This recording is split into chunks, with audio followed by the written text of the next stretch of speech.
Assalamu alaikum, Khawateeno Azrat. Thank you so much for staying tuned to PTV Sports. You guys are watching the post-match analysis on Game On है मुझे कहते हैं शहजाद हसन खान और मेरे साथ मौजूद है miss Roha Nadeem. Hello Roha, assalamu alaikum. How was the game today? Walaikum assalam. Welcome to everyone who's watching us right now on PTV Sports Game On है. We are back with the post-match analysis. And Shahzad, I think आप मुझे बहुत खुश लग रहे हैं आज because आज साउथ अफ्रीका नहीं जीता. आज एक और ग्रीन टीम जो है वो थोड़ा करीब आई है, लेकिन उन प्रोबेबिलिटीज़ में भी हम बाद में जाएंगे. पहले इस मैच को अगर हम देखें, न्यूजीलैंड की अगर हम बात करें, third loss for them in a row. The way they started their world cup campaign, everybody assumed कि ये एक अनबीटन साइड रहेगी, जिस तरह हमने पहले भी वर्ल्ड टूर्नामेंट्स में देखा हुआ है कि they are very much capable of going unbeaten until the very end. This time however some injuries, some bad decisions, combination issues, लेकिन आज जो है New Zealand will not be pleased with that loss and not just any loss, you know, एक बड़े margin से वो हारे हैं. तो यहाँ पे साउथ अफ्रीका के पास जहाँ पे एक अच्छा बूस्ट उनके नेट रन रेट को मिला है, on the other hand New Zealand will have a lot to worry about, especially of course in the light of the injuries that they have. Exactly. And Roha, in addition to this, जितने भी लोग जो देख रहे हैं, I think I was discussing this one of my panelists as well. ऐसा नहीं है कि that we want New Zealand to lose.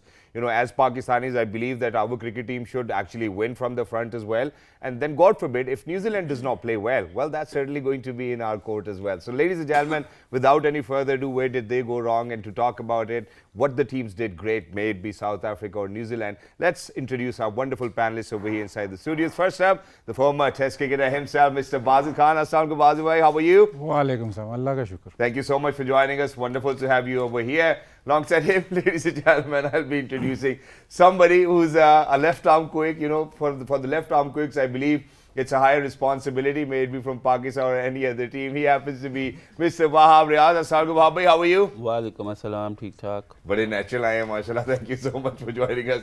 Wonderful to have you alongside him, ladies and gentlemen.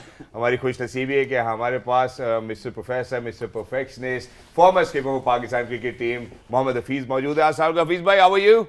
Walaikum assalam. Thank you so much for joining us. And last but not the least, Khawateeno Azad, साबिक कप्तान Pakistan cricket team, wicket keeper batter, ये है mister Rashid Latif. अस्सलाम राशिद भाई.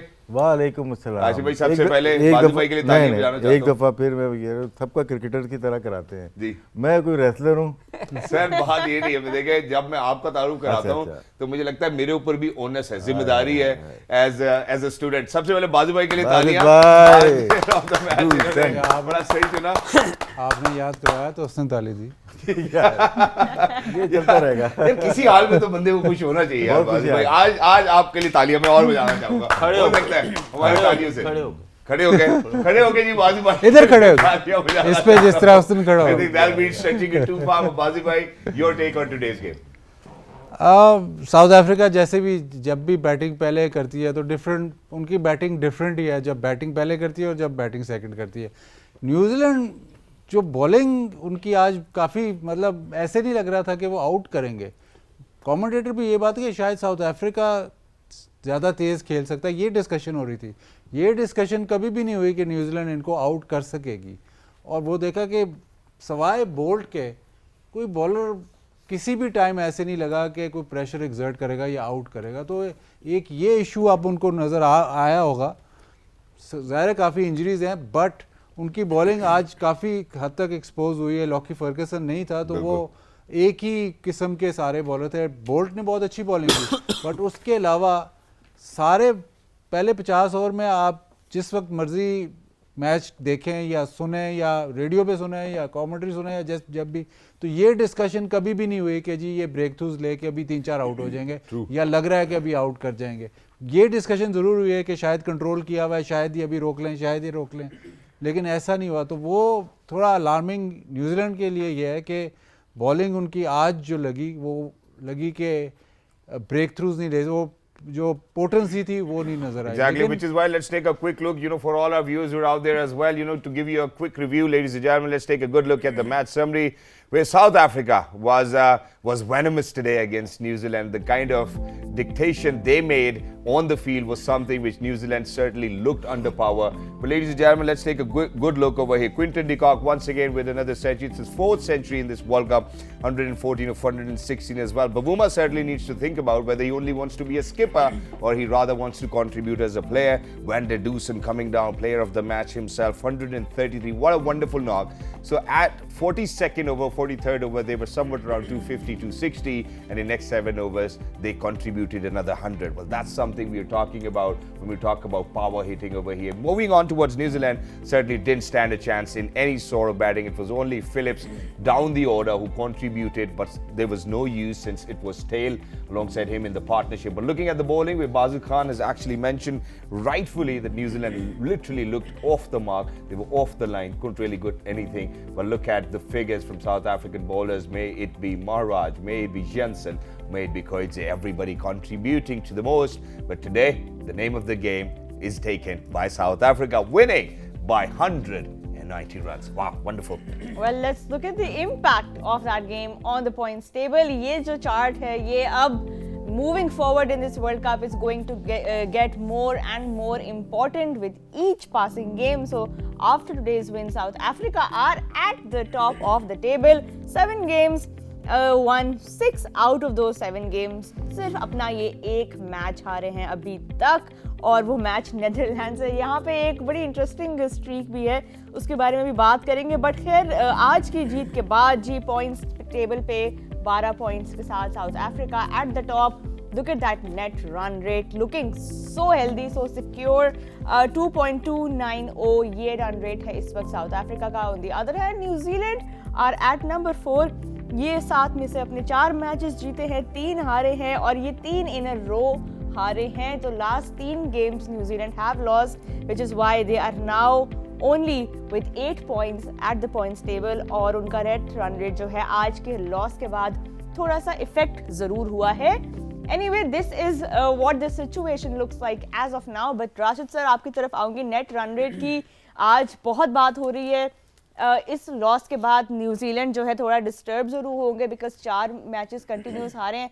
लेकिन overall इतने बड़े margin से जीतना साउथ अफ्रीका के लिए कितना ज़रूरी है एट दिस पॉइंट? देखिए, इनकी जो गुड लक हुई है ऑस्ट्रेलिया वाले मैच में, वह बड़ा ह्यूज टोटल था, वो करीब चले गए. वहाँ पे 100 रन का मार्जिन होता ना, तो पाकिस्तान का अभी फ़र्क से शायद 100-150 रन का रह जाता.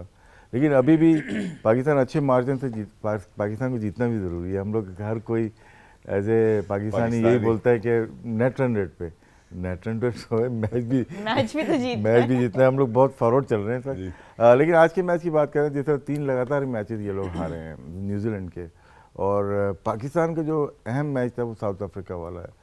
बहुत सारे लेग बिफोर की हम बात कर रहे होते हैं. हारिस रऊफ ने जो आउट मतलब कि एक अपील की थी, वो कोशिश की थी, आउट नहीं मिला.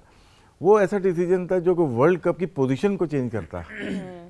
मतलब कि ये हमेशा अंपायर्स को भी ध्यान देना चाहिए कि भाई आप उसको अगर आउट देते तो वो आउट था, ऐसा नहीं था कि वो डाउटफुल था. मैं कोई वो कंट्रोवर्सी क्रिएट नहीं करना चाहता, लेकिन कितना इम्पैक्ट पड़ता है एक नॉर्मल मैच में. आप आउट दो नहीं पड़ता, एक टीम पे या पूरे वर्ल्ड कप पे कितना इम्पैक्ट पड़ता है.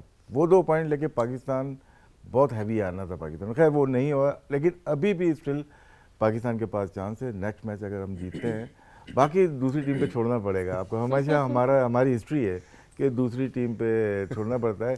बड़ी अच्छी क्लिप लगाई थी, ब्लेजर हमारा ही था, हफीज ने आज लगाई थी. बादल भाई ने भी इस मौके पे अच्छी बात की थी कि जरूरी यही है कि हम पहले वो मैचेस जरूर जीतने की कोशिश करें, फिर किसी और के. लेकिन एक बात देखो, सब रन बन रहे हैं, लेकिन लेफ्ट आर्म जैसे वहाब हैं, जैनसन ने जो बॉलिंग कर दी पूरे वर्ल्ड कप में, शायद कम मैचेस मिलते या नहीं मिलते. आंद्रे नोकिया अनफिट हुए हैं, वो नया बॉल करते थे, रबाडा के साथ करते थे या बीच में आते थे वो, क्योंकि तेज़ बॉलर थे. वो नहीं है तो उनको बिल्कुल आगे जाके नया बॉल मिला है, न्यू बॉल मिली है. 12 आउट कर दिए हमने. सुबह 10 आउट थे, आज पावर प्ले में 12 आउट हो गए. लोगों के पूरे मैचेस में 12 आउट नहीं है, उनके सिर्फ इसमें. मैं चाहूँगा कि जाहिर सी बात है एक ज़बरदस्त बॉलर नज़र आया, वैसे भी अच्छा था, लेकिन वर्ल्ड कप में जो परफॉर्म करता है तो सबकी नज़रें उस पर थे, क्योंकि वहाँ हमारे क्विकेस्ट बॉलर रहे हैं पाकिस्तान के, तो चाहेंगे कि जेनसन के ऊपर रोशनी डाल दें. जी डालें जी जेनसन बिल्कुल. I think the most successful bowler in the power play, और बहुत ही अच्छी बॉलिंग की है. लिमिटेड बॉलर हैं, लेकिन उनको अपना एरिया पता है कि किस एरिया में करना है। मुझे कभी कभी फील आती है जेंसन को देख के मोहम्मद इरफान की, क्योंकि ये दोनों बहुत लंबे हैं, ही इज़ टॉल, इरफान थोड़े ज़्यादा हैं, बट हाई आर्म एक्शन किसी भी ऐसे प्लेयर के लिए, बैट्समैन हैं आप सारे, कि जब भी कोई जिसकी हाइट एक्स्ट्रा होगी और उसके पास स्पेस होगी वो हमेशा तंग करेगा बैट्समैन को, क्योंकि नॉर्मली अगर उसकी हाइट 6.5 है या 6.6 है जेंसन की, तो वो इतनी हाइट से आता है और उनकी पेस भी अच्छी, बॉल्स 140 प्लस, तो यू नो वो बहुत मुश्किल हो जाता है किसी भी बैट्समैन के लिए कि उसकी लेंथ को जज करना कि लेंथ क्या करेगा। और फिर उसी में जब वो पीछे शॉर्ट बॉल करते हैं, आज हमने देखा जो रविंद्रा जो शॉर्ट बॉल बहुत अच्छा खेलते हैं, उनको जब उन्होंने बाउंसर किया, ही हैज़ नो आइडिया कि अचानक से आया और ही just have to commit it. तो ये सबसे अच्छी चीज़ उनकी बॉलिंग में ये है कि आगे खिंचे हुए गेंद करके एक आधा पीछे करते हैं और बैट्समैन जो है उससे सरप्राइज हो जाता है। सो ओवरऑल मुझे ऐसा लगता है कि इस वर्ल्ड कप की जो बेस्ट फाइंड है अभी तक वो जेंसन है, और द एग्रेशन ही हैज़, जब उन्होंने आउट किया रविंद्रा को, so that was how much he wanted that. तो उनको मेरा ख्याल है कि जो उनका एक रोल है जिसकी वजह से साउथ अफ्रीका इस पोजीशन पे है, उसमें सबसे बड़ा क्रेडिट जो है वो जेंसन को देना पड़ेगा कि जिस तरीके से वो आते हैं, बॉल स्विंग होता है, थोड़े से टेंटेटिव होते हैं, क्योंकि राइट हैंडर्स को उनका बॉल अंदर भी आता है, बाहर भी निकल जाता है, लेफ्ट हैंडर्स को, कॉनवे को जो उन्होंने आज आउट किया, जो स्लिप लगाई है, उनको ड्राइव में किया। कभी कभी मतलब हफीज़ भाई ये बेहतर बताएंगे कि जब इतनी ऊंचाई से बॉल आ रहा हो, 10 फुट की हाइट से बॉल आ रहा हो, तो बैट्समैन टेंटेटिव होता है, उसको शायद अगला बॉल भी पता नहीं चलता कि जो बॉल जो है वो हाफ बॉल ही है या थोड़ा सा लेंथ पे है, और वो उसको बस खड़े खड़े कमिट कर जाता है। सो ओवरऑल जिस तरीके से उन्होंने बॉलिंग किया, I think he is the key player for them, और अगर वो होते नोकिया तो शायद ये मैच ना खेल रहे होते, बट अभी इनको मौका मिला and he is proving himself to be one of the best bowler in the world cup, और प्लस बैटिंग का बहुत एडवांटेज है इसका। हफीज़ भाई थोड़ा सा डिस्क्राइब करेंगे इसको, क्योंकि इरफान तो 10 फुट से आते हैं, 10 फुट से सर गेंद आ रही है। नहीं देखें, जो इतनी ज़्यादा बात होगी उससे ज़्यादा मैं क्या कहूँगा उनके बारे में। नहीं मैं बैटिंग के पर्सपेक्टिव से नहीं, बैटिंग मैं समझता हूँ कि जितने मैंने ऑलराउंडर देखे, जिनको ऑलराउंडर का लकब दिया जाता है, मैं हैरान हो जाता हूँ। मैं अक्सर कहता हूँ अगर वाकई में कोई ऑलराउंडर मुझे नज़र आ रहा है वो जेंसन है, जिस तरह वो बॉलिंग करते हैं, पूरे 10 ओवर के बॉलर हैं, और नंबर 6 नंबर 7 पे जब आते हैं तो वो सिचुएशन हैंडल करते हैं, और उनके अंदर नंबर 6-7 पे खेलने की सारे क्वालिटी मौजूद है। तो like to me this he is not only a bowler, he is a proper allrounder. नहीं हफीज़ भाई, मेरा क्वेश्चन ये है कि जब, क्योंकि आप इरफान को बहुत खेले हैं, इरफान वाज रादर 7.1 और 2 और ये 6.8 है, सो मैं ये कह रहा हूँ कि एज अ प्लेयर जब आप ऐसे किसी बॉलर को खेलते हैं जिसकी हाइट लंबी है, स्ट्रॉन्ग है, 140 प्लस है, तो उसको मैनेज कैसे करते हैं? देखिए डिफरेंट टेक्निक्स होती हैं आपके खेलने की। कुछ लोग उसके कद की वजह से डर भी जाते हैं जी। बहुत से मैंने प्लेयर ऐसे देखे हैं वो फिर इससे घबराते हैं कि यार जितनी लंबी हाइट है हमें बॉल नज़र नहीं आता, क्योंकि सबसे इंपॉर्टेंट ये होता है ऐसे बंदा जब बॉल करता है तो जो स्क्रीन है वो छोटी पड़ जाती है, उसका हाथ उससे भी ऊपर से आता है जब वो रिलीज़ करता है अपने बॉल को। तो ये एक चैलेंज होता है एज ए बैट्समैन, लेकिन अगर आप उसके हाथ को देख के बॉल को पिक करना शुरू कर दें तो फिर आपके लिए थोड़ी आसानी भी है। अगर आप कट और पुल अच्छा खेलते हैं तो ये आप मैनेज कर जाते हैं उसको, क्योंकि ऐसे बॉलर का जो सबसे ज़्यादा आपको मुश्किल कर सकता है वो एक सर्टन हाइट जहाँ पे नॉर्मल आप आके टॉप ऑफ स्टम्प आप बॉल खेल सकते हैं। इनका टॉप ऑफ स्टम्प से जब बॉल राइज होता है लाइक 6 से 8 मीटर वाला, तो वो यहाँ से थोड़ा सा ज़्यादा पुश करता है, ज़रा 1 फीट आप समझ लीजिए एक्स्ट्रा हाइट इनको मिल सकती है। तो वो एक ऐसी चीज़ है जो आपको मैनेज करनी है। अदर देन दैट अगर आप उसकी स्विंग को समझ गए हैं तो आपके लिए आसानी होती है, तो इतना ज़्यादा मुश्किल नहीं। हाइट वाले जैसे इरफान की मिसाल दी या वसीम भाई की मिसाल दी, इनका आर्म बहुत क्विक होता है। आप नोट करें इनका आर्म बहुत ही क्विक है। न्यू बॉल के लिए आर्म क्विक होना, यानी कि बैट्समैन डिले होगा, लेट होगा ही होगा। बोलते हैं ना कि बैट्समैन को लेट होना चाहिए, और लेट हो जाता है, क्योंकि जब आपको लेंथ ही नहीं पता है कहाँ पे बॉल आएगी, आप पिक नहीं कर सकते। हाशिम मामला का मैं सुन रहा था, जब साउथ अफ्रीका इरफान गए थे तो उन्होंने एक स्टूल लिया था, वहाँ से साइड आर्म से वो प्रैक्टिस करते थे कि वो हाइट मतलब आपका इनिशियल मूवमेंट है, उसके बाद आपको रेडी पोजीशन में आके बॉल को देखना है, आगे जाना है पीछे जाना। यही फर्क नज़र आ रहा है कि जो खेलते हुए आउट हो रहे हैं। नैनो सेकंड फॉलो विकेट्स पे देख लें आप, उसके बारे में भी हमें बता भाई, दें। मुझे अभी आउट होने वाला था, बिल्कुल ये स्लिप लगने वाली थी। मुझे जो लगता है ना, ये इरफान को मैं भी बहुत खेला। इरफान का पिछला बॉल जो शॉर्ट ऑफ लेंथ बॉल था वो ठीक था, आगे जब बॉल जोर लगा इतना जोर तेज़ नहीं आता था। इसका अगला बॉल भी तेज़ है, तो जो ये यॉर्कर भी कर रहा है वो मतलब नॉर्मली जो इतना लंबा बॉलर होता है ना, उसका बैक ऑफ लेंथ बॉल जोर लगता है, उसका अगले बॉल पे जोर नहीं लगता। लेकिन मैंने उस दिन बात की थी कि शायद इस वक्त ओडीआई में सबसे स्किलफुल बॉलर जो है वो बुमराह है, लेकिन सबसे डेंजरस ये है कि इसका खामखा बॉल चढ़ भी जाता है, खामखा आगे से स्विंग भी हो जाता है, ऐसे नॉर्मल से नहीं, स्किल है, लेकिन आप देख रहे हो एकदम से एक बॉल चढ़ जाएगा। तो ये सबसे डेंजरस इस वर्ल्ड कप में ये बॉलर लग रहा है।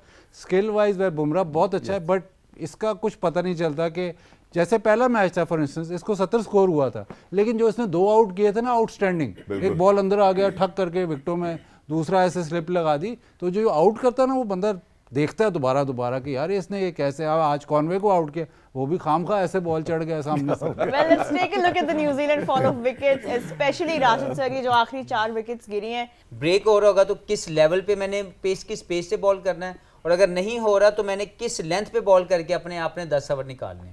तो मैं समझता हूँ कि इस वक्त जो राइट कॉम्पोजिशन बनाई है साउथ अफ्रीका ने, अगर आप उनको आज की प्लानिंग में जो डिस्कस करना चाह रहा हूँ, जो स्पेशल चीज़ उन्होंने की, उनके न्यूजीलैंड की बॉलिंग का जो थ्रेट था वो 2 बंदों के इर्द गिर्द घूमता है। इस वक्त आप पूरा टूर्नामेंट निकाल दें, एक था Henry by taking the new ball wickets, और उसके बाद सेंटनर की शानदार बॉलिंग जो वो कंट्रोल से 2 या 3 आउट कर रहे थे, दोनों आज विकेटलेस हैं। और ये प्लानिंग की वजह से आप इन दोनों के पहले 5-5, 7-7 ओवर देख लें, उन्होंने उनको मिल्किंग की है, उनके खिलाफ उन्होंने अग्रेसिव जोन नहीं अपनाया कि तू नहीं या मैं नहीं, ये नहीं हुआ वहाँ पे कि मैं उसको मारूंगा या मैं उसके एग्रेसिवली उसको हिट करूंगा। They played with the right intent कि हमने इन 2 बॉलर को अगर हमने विकेटलेस रख लिया तो we can attack on the other hand. मतलब फर्ग्यूसन को मिस किया आज न्यूजीलैंड ने अपने फर्गसन मिसिंग पार्ट तो देखिए, एक बंदा अनफिट है तो क्या मिसिंग होगा, किसी ने तो आना है। Southee is also a very good bowler, लेकिन इंजरी से वापस आए तो आके शायद वो उस लेवल के ऊपर बॉलिंग नहीं कर सके।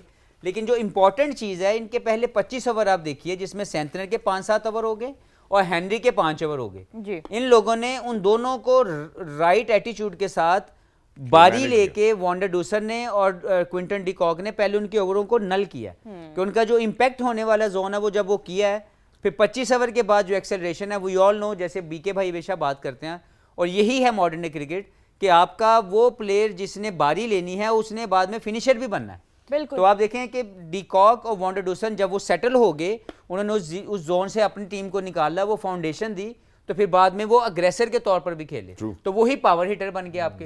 तो आज की कामयाबी में जो सबसे इंपॉर्टेंट पार्ट इनकी बैटिंग ने किया वो राइट प्लानिंग थी, राइट तरीके से उन्होंने उनकी बॉलिंग के थ्रेट को नल कर दिया। आज ये फिलिप्स को बड़ा अच्छा इस्तेमाल किया बैट्समैन है। उन्हें देखिए, ये जो बॉलर होते हैं ना पार्ट टाइम, ये 4 ओवर कर सकते हैं। अगर आप रियलाइज करो हमारे बॉलर्स के भी 4 ओवर तक ये लगेंगे कि आ रहे हैं बॉलिंग कर रहे हैं, उसके बाद 6 ओवर होते हैं वो मुश्किल हो जाते हैं। 4 ओवर में 16 रन दिए थे उन्होंने, और 7 ओवर टोटल के 52 लगे हुए, मतलब आराम से खेलें। कोई हिटिंग नहीं किया आज उन्होंने, और मुझे लगा था कि आज सुबह पिच देख के कि दूसरे दिन की पिच है, और शाम को जब ब्रेक हुई है ना लेफ्ट आर्म ने जो महाराज ने की है, लग रहा था ड्राई ज़्यादा हो गई, शाम तक ड्राई हो गई, और उस पर तेज़ ब्रेक हो रही थी यहाँ पे। थोड़ी सी मतलब नई और अच्छी पिच होती ना, ये 400 प्लस रन थे यहाँ पे। जिस साउथ अफ्रीका मार्करम बैटिंग नहीं करने आया, एक बॉल के लिए छक्का मारा है, तो इतने मजे से वो क्रूज किया है पूरे मैच को। चलें, ब्रेक की आपने बात की तो मेरा ख्याल है ले लेते हैं यहाँ पे एक break. When we come back we will look at some of the visuals from this match. Of course De Kock की century and of course other knocks, van der Dussen, all of that is waiting for you on the other side of the break, तो कहीं मत जाइएगा। Game on है।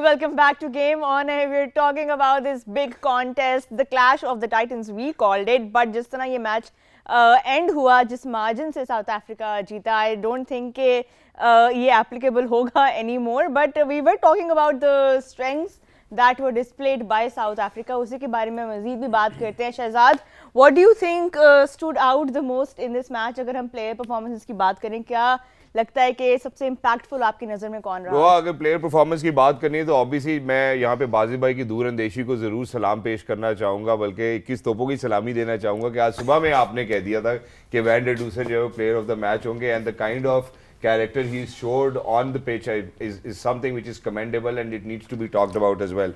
133 of 118 deliveries is something which was a wonderful knock, which certainly made sure that South Africa is going to stand tall on the scoreboard and that New Zealand will never think of chasing that up as well. So Wajid भाई के पास ही जाऊंगा इसके साथ, क्योंकि आप ही ने बात की थी तो ज़रूर you know the innings he has played today was marvelous, remarkable. इतनी प्रिडिक्शन करेंगे तो एक आधी तो ठीक हो ही जाएगी ना। ये तो मेरे वाली बात कर दी हाँ, तो आपने। ऐसे ही है। लेकिन ये इसका आपको पता है कि स्पिनर्स बहुत अच्छा खेलते हैं। पहले भी ये बात हुई ना, नया बॉल तो निकल गया, फिर उसके बाद मैट हेनरी इंजर हो जाए तो बहुत मतलब आपको वो बॉलिंग इतनी इंपॉर्टेंट नज़र नहीं आ रही थी। लॉकी फर्ग्यूसन नहीं थे, सऊदी कमबैक मैच था, तो लेकिन सऊदी ऐसा नहीं लग रहा था कि बॉल स्विंग हो रहा है तो आउट कर जाएगा। इवन फिर जब वो स्पिनर्स आए तो वो डिफेंसिव पे हो गए। आपके पास अगर ग्लेन फिलिक्स बॉलिंग कर रहा है या सैटनर अगर विकेट नहीं ले रहा तो फिर वो डिफेंसिव हो गए, फिर आपको नीशम से बॉलिंग करवानी पड़ी। बिल्कुल। तो वो जब वो डीप जाते गए तो न्यूजीलैंड की बॉलिंग इस पिच पे एक्सपोज होती गई, क्योंकि उनके पास कोई डिफरेंस क्रिएटर नहीं था। ठीक है। आपके पास लॉकी फर्ग्यूसन नहीं था जो आके शायद बाउंसर करता तो आउट हो जाते, या कोई मतलब इश थ्रोडी की भी बात हो रही कि शायद लेग स्पिनर खिलाएं, लेकिन आज क्योंकि इन्होंने शुरू में विकेटें नहीं गिरी और फिर मैट हेनरी इंजर्ड हो जाते हैं तो वो बॉलिंग तो उनके पास वो अपॉर्चुनिटी रही नहीं क्रिएट करने के लिए। बिल्कुल, यहाँ पे अगर अपॉर्चुनिटी की ही आपने शहजाद बात की है तो राशिद सर अपॉर्चुनिटी एक क्रिएट हुई थी, रिकॉक का जो चांस मिस हुआ था 12th ओवर में, लेकिन ऐसे प्लेयर जिसने already back to back centuries कर रहे हैं, की प्लेयर हैं, आपको पता है कि उनके पास कैपेबिलिटी है to take the match into the deeper end। यहाँ पे कितना रिग्रेट कर रहे होंगे New Zealand for dropping De Kock in the 12th over. New Zealand catches कम छोड़ता है, आज इनके चांसेस दिए हैं इन्होंने, थोड़ा सा जो होता है ना कि हाथ से लग के चले जाना, चांस लिया उन्होंने कि यहाँ से बॉल कर लें। इन्होंने 127 रन दिए हैं शायद 19 ओवर में स्पिनर्स ने, तो बाकी फिर नीशम आ गए, तो बॉलर एक शॉट खेलता है, तो आज 2 बॉलर तकरीबन शॉट थे जिसकी वजह से रन कम बने हैं। जिस तरह से बैटिंग हुई है ना, मार्करम आ रहा है लास्ट बॉल खेलने के, हम ज़रा मिलर को चेक कर लें। आज मिलर भी ठीक ठाक, उसने उनको 50 रन किए, तो अगर 4 बॉलर के साथ हाफ बॉलिंग के साथ खेल रहे हैं उसके लिहाज से 358 रन कम है आज। लेकिन होप यही थी कि साउथ उनके ऑस्ट्रेलिया के खिलाफ जिस तरह से इन्होंने चेज किया था शायद कर लें, लेकिन आज डिफरेंट बॉलिंग पाया। बिल्कुल, thanks to the one player who has been in sublime form, Hafeez Quinton de Kock once again scoring those big runs. जिस कन्वर्जन की हम बात करते हैं, जो स्पेशली पाकिस्तान के कॉन्टेक्स्ट में हम बात करते हैं कि reaching those 50s 60s, you know, not staying long enough to get into the 3 digits, Quinton de Kock has been doing it over and over and over again. देखिए, जब आपकी फॉर्म लगती है और उस फॉर्म को आप उन चांसेस को बड़ा करते हैं, उन अपॉर्चुनिटीज़ को अवेल करते हैं, तो वो निखार आता आपकी खेल में। तो आप सोचिए कि जब उनका मेच्योरिटी लेवल इतनी ज़्यादा है और उनकी रिस्पॉन्सिबिलिटी टेकिंग एबिलिटी इतनी ज़्यादा उन्होंने अपने ऊपर डाली हुई है कि मैंने ये रोल प्ले करना है, I want to achieve something बिगर।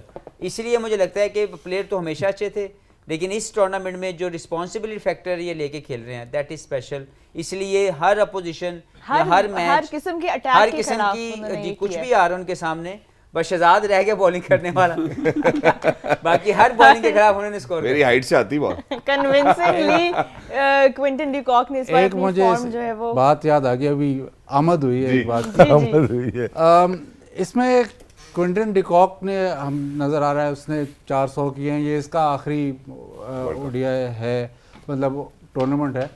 लेकिन अगर आप पीछे जाए ना तो क्रेडिट बमूमा को मिलता है। बमूमा को क्रेडिट किस तरह मिलता है?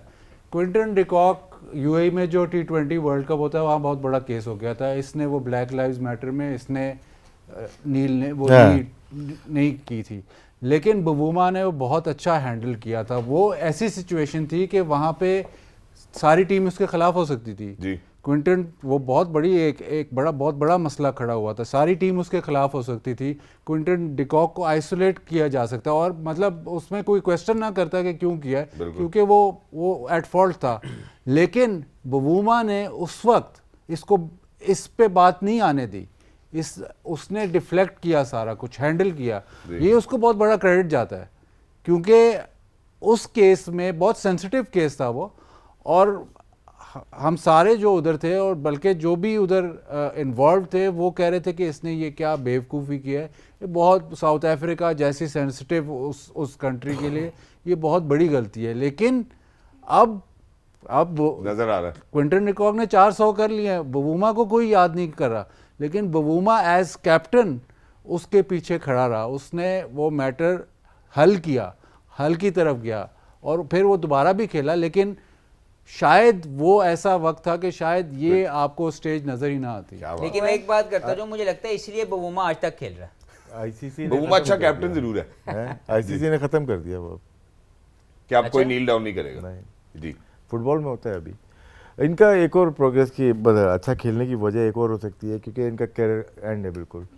मुंबई इंडियंस सारी ज़िंदगी ये खेले, जितना भी खेले, उसके बाद ये लखनऊ जाइंट्स में आ गए, वहाँ पे निकोलस पूरन भी है और निकोलस पूरन को ज़्यादा चांसेस दिए गए, तो इनको वहाँ एहसास हो गया कि अब मेरा सर्वाइवल जो है ना वो ओन परफॉर्मेंस के ऊपर है। पहले तो एक जवानी में आप खेलते चले जाते हो, लेकिन कॉम्पिटिटर ला के खड़ा, वहाँ ईशान किशन फील्डिंग करता था, ये बैटिंग करते थे जी, और 5 टाइटल जीते इनके साथ।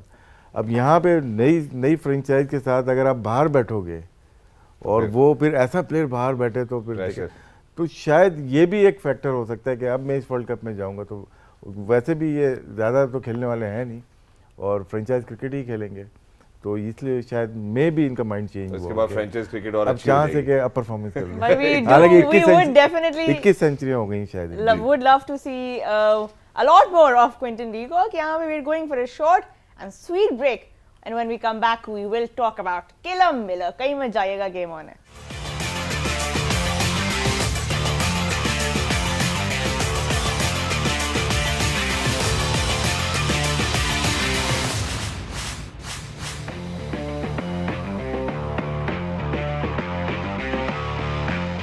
Right, ladies and gentlemen, welcome back. Thank you so much for staying tuned to PTV Sports. You're certainly watching Game On after a short and sweet break. I would certainly want to move on to Mr. Wahab Riaz. Wahab भाई, हम batters के हवाले से बात करते हैं, हमेशा तो कोशिश करते हैं राशिद भाई, फीज भाई, बाजी भाई से सवाल हम पूछे। पिंच हिटिंग की बात हो रही है तो जाहिर सी बात है आपका भी इंक्लूजन इसके अंदर जरूर होता है। अभी हमने आपस में एक टेप बॉल टूर्नामेंट की बात की तो उन्होंने कहा कि मैं बॉलिंग नहीं कराऊंगा, मैं बैटिंग करूंगा।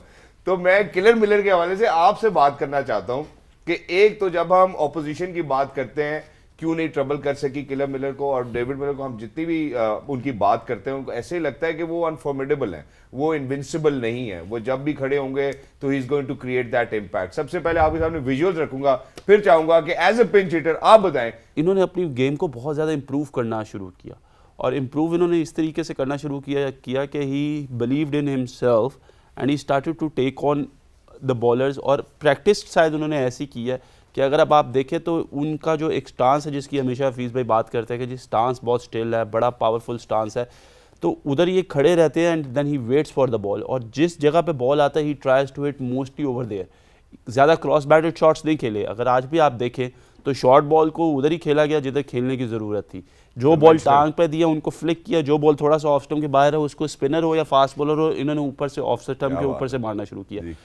साउथ अफ्रीका की जितनी भी बैट्समैन हैं उनकी सबसे अच्छी क्वालिटी ये है कि उन्होंने ये चीज़ सीखी है कि बॉल अगर ऑफ स्टंप के बाहर है, क्योंकि मोस्टली जितने भी बॉलर्स हैं जब पिंच हिटिंग शुरू होती है तो हम सेफ जोन ढूंढते हैं कि यार जिधर हम इनकी रीच से बाहर चले जाएं और जिधर हम वो रीच होती है कि ऑफ स्टंप के बाहर हम इनको ज़्यादा बॉल करें। But they have established themself so well कि आप क्लेसन देख लें, आप माकरम देख लें, आप मिलर देख लें कि इन लोगों को आप ऑफ स्टंप के बाहर बॉल करते हैं। Now they have that thing कि ये आपको ऑफ स्टंप के ऊपर से एक्स्ट्रा कवर के ऊपर से खेल देते हैं। तो ये चीज़ जो था ये एक बहुत बड़ा फ़र्क था, क्योंकि मैंने मिलर को बड़ी बॉलिंग की है, इनको सबसे ज़्यादा मुश्किल होता है बॉल जो अंदर आता हुआ रिवर्स स्विंग जो बॉल विकेटों में यॉर्कर हो रहा होता है, उसमें अगर आप देखें तो एक ओवर था जिसमें 8 या 9 रन चाहिए थे साउथ अफ्रीका में, तब मिलर नहीं कर सके थे, जुनैद खान थे। उसके अलावा हमने काफ़ी बार इनको या जितने भी हमारे बॉलर्स हैं उन्होंने जब भी मैच खेला है, जब भी बॉल थोड़ा सा टेल इन हुआ है इनको बीच में इनको प्रॉब्लम हुई है। लेकिन उसके बाद now he has started to give himself room, थोड़ा सा विकेट से ये हल्का सा उतरते हैं और then he wait for the ball के बॉल किधर आता है उसको अपने जोन में लेते हैं, उसको आने देते हैं एंड देन ही प्लेज दो shows. So this is the maturity he has developed in the past few years.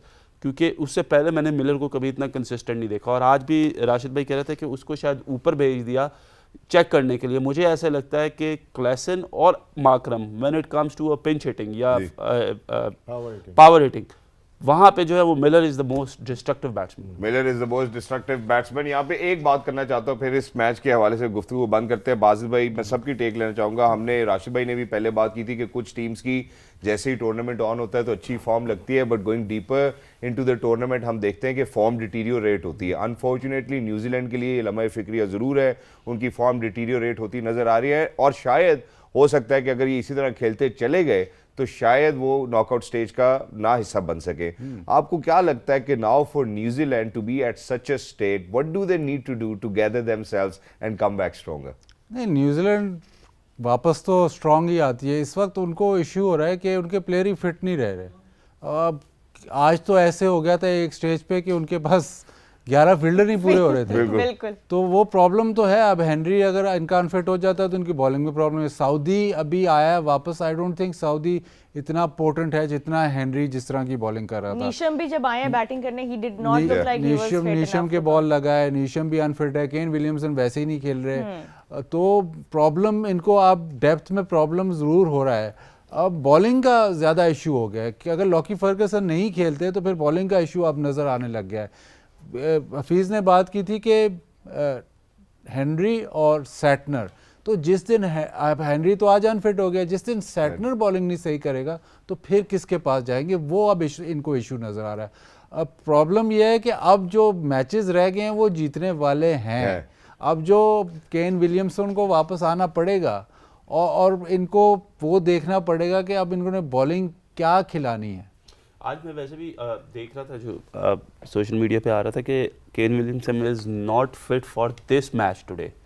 तो हो सकता है मोस्ट प्रोबेबली वो नेक्स्ट मैच पाकिस्तान के अगेंस्ट के लिए, क्योंकि अगर आज आप देखें तो जब वो ड्रिंक्स लेके अंदर जा रहे थे, ही वाज वेयरिंग दैट बिब, और वो जब ड्रिंक्स लेके अंदर जा रहे थे तो उससे पहले हमने देखा कि जब वो पेविलियन जब डग आउट में बैठे हुए थे तो उन्होंने इसको टेप किया हुआ था, या इसको उन्होंने जो थंब है उसको सपोर्ट की हुई थी, यहाँ पे बांधा हुआ था। आज उनके दोनों हाथों में कुछ भी ऐसा नहीं लगा, तो आई थिंक कि उनका ये हाथ थोड़ा सा बेहतर हो गया। Most probably you might see him playing in the match against Pakistan, if not तो श्रीलंका के अगेंस्ट तो लाजमी खेलेंगे। एक बात साउथ अफ्रीका के लिए, हम देखते हैं ना कि जी हम जब वर्ल्ड कप शुरू होता तो 1992 में ऐसे हुआ था। अब पिछले दिनों मैंने एक देखा कि 2009 में ऐसे हुआ था कि हमारे सिलेक्टर ने रिज़ाइन कर दिया, इस दफ़ा भी ऐसे हुए। लेकिन इस दफ़ा जो वर्ल्ड कप है वो साउथ अफ्रीका के लिए बड़ा सही जा रहा है। 24 साल बाद उन्होंने पाकिस्तान को हराया और 24 साल बाद ही उन्होंने न्यूजीलैंड को हराया। और चेस करते हुए जो वो प्रेशर, मतलब बिल्कुल एंड में जाके जहाँ पे नॉर्मल हम कहते हैं कि साउथ अफ्रीका ऐसा मैच हार जाता, वो भी जीत गया। तो अगर सितारे पाकिस्तान के लिए लाइन हो रहे हैं ना, तो साथ साथ साउथ अफ्रीका के लिए भी 99 हुए हुए भी 24 साल हो गए जी, वो 99 हुए भी 24 साल हो गए। और रग्बी के कॉन्टेस्ट की हम सुबह तफसीली गुफ्तगू कर चुके हैं, स्पोर्ट्स कल्चर के ऊपर बात कर चुके हैं। हम जरा एक छोटे से वक्फे की जानिब बढ़ना चाहते हैं। जब आप वापस आएंगे तो बात करेंगे कल के मैच के हवाले से। कहीं नहीं जाएगा क्योंकि गेम तो ऑन है।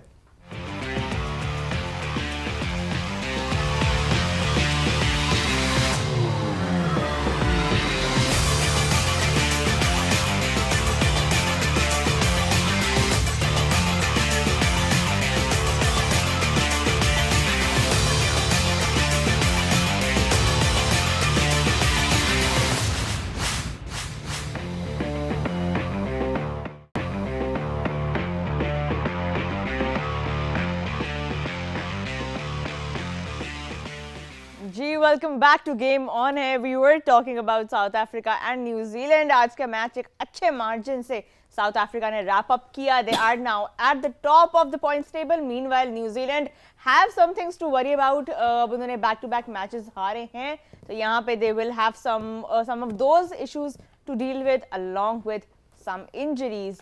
So things are not looking great in that New Zealand camp, but we march on now. We will be taking you tomorrow to Wankhede Stadium, Mumbai, जहाँ पे एक बड़ा exciting contest होने वाला है. It is going to be the home team India taking on Sri Lanka. Let's see the match card. This is what awaits you tomorrow. It's India versus Sri Lanka in Wankhede Stadium, Mumbai.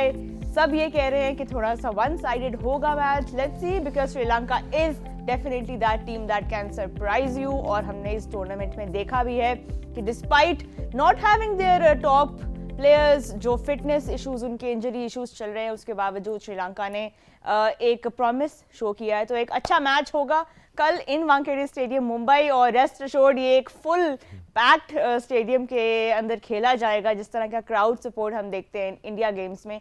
So all in all, a lot of action in store for you only on Game On Air. And before we wrap up our show, I think it's important to announce the winner of J. Question of the Day. Exactly. So, ladies and gentlemen, the J. Question of the day today was that who's going to be the player of the match, and everybody knows the answer now. So it's time now to announce the winner of this amazing J. Ruler perfume, who's over here. Wow. I mean, the box is superb as well. It looks wonderful. You know, once you go to unpack it, you'll be like, wow, yeah. It's magnificent. So thank you so much, J. for partnering with PTV Sports and Game On Air.